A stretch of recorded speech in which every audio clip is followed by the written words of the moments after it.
بسم اللہ الرحمن الرحیم۔ گرم وظائف چینل کے معزز ناظرین اکرام، حضرت علی المرتضیٰ شیر خدا اسلام کے چوتھے خلیفہ حضرت علی فرماتے ہیں، اگر تم امیر ہونا چاہتے ہو تو اپنے دل میں یہ آیت پڑھا کرو، بہت جلد امیر ہو جاؤ گے۔ رجب کے مہینے میں چلتے پھرتے پڑھو، بے شک قرآن مجید میں ارشاد ہے، تمہارا رب جس کے لیے چاہتا ہے رزق کھول دیتا ہے، یعنی رزق کشادہ کرنا یا تنگ کر دینا اللہ کی قدرت میں ہے۔ وہی جس کا رزق بڑھانا چاہتا ہے بڑھا دیتا ہے، اور جس کا رزق تنگ کرنا چاہتا ہے تو تنگ کر دیتا ہے۔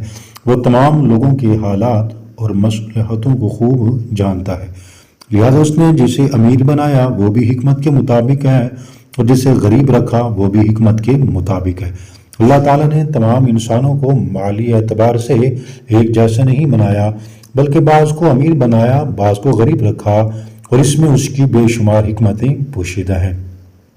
جیسے ایک حکمت یہ ہے کہ بعض لوگوں کے ایمان کی بھلائی اسی میں ہوتی ہے کہ اللہ تعالیٰ انہیں مال عطا کرے، اور اگر وہ غریب ہوں تو ان کا ایمان تباہ ہو جائے گا، اس لیے اللہ تعالیٰ انہیں کثیر مال عطا کرتا ہے۔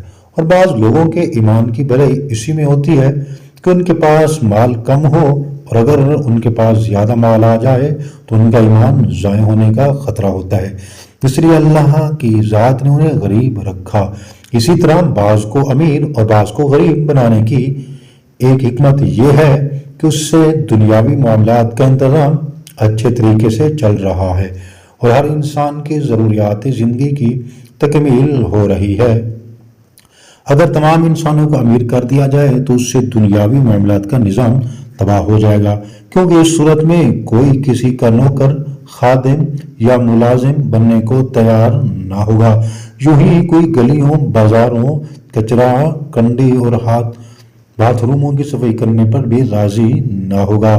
ایسے ہی کوئی ایسا پیشہ اختیار کرنے پر رضامند نہ ہوگا جسے امیر لوگ پسند نہیں کرتے، جیسے جوتوں کی سلائی، صفائی کا کام، حجامت بنانے، کپڑوں کی سلائی کا کام وغیرہ۔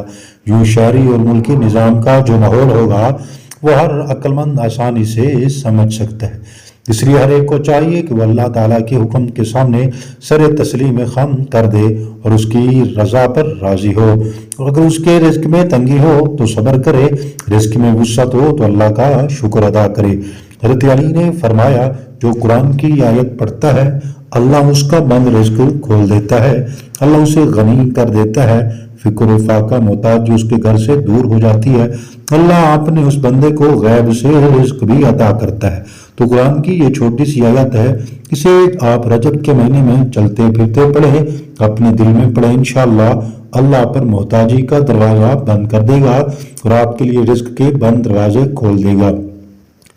رجب رزق دینے والا مہینہ ہے کیونکہ یہ اللہ کا مہینہ ہے۔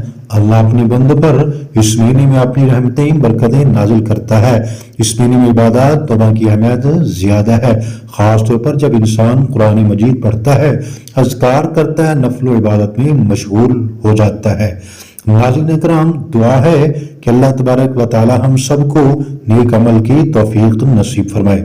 حضرت علی کا فرمان ہے، جو اس آیت کو 100 مرتبہ پڑھے گا، لا الہ الا اللہ الملک الحق، اس آیت کے حوالے سے فرماتی ہیں کہ کبھی اس پر محتاجی نہیں ہوگی، تنگ دستی کا دروازہ بند کر دیا جائے گا۔ اس حوالے سے نبی پاک صلی اللہ علیہ وسلم نے فرمایا، جو لا الہ الا اللہ 100 مرتبہ